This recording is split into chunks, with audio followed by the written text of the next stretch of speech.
Body believed to be that of abducted bartender found in Clarendon. Hi again and welcome. This is Links 007 TV News Report, and we'll be right back with the full and exclusive details. Welcome to Links 007 TV News Report, providing you with the best in local and international news updates.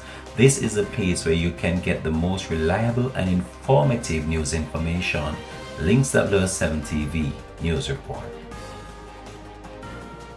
Welcome back and thanks for joining us. This is Links 007 TV News Report. The partially nude body of a woman believed to have been abducted was found in an open lot at a gravel ground in Clarendon on Friday afternoon. Police said that the body is believed to be that of 22-year-old Yasheka Segree, otherwise called Yash or Shorty, a bartender from Site District in Trelawney.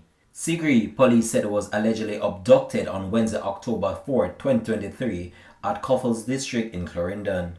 Information reaching Links 007 TV News is that at about 3 p.m., residents reportedly stumbled upon the partially decomposing body and summoned the police.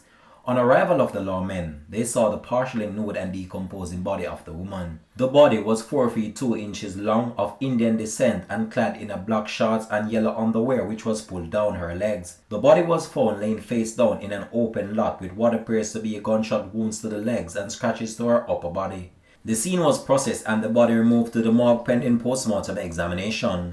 The Clarendon police has so far commenced an investigation into the matter. Links 007 TV will have a comprehensive report to come on this in a later newscast. Thanks for watching.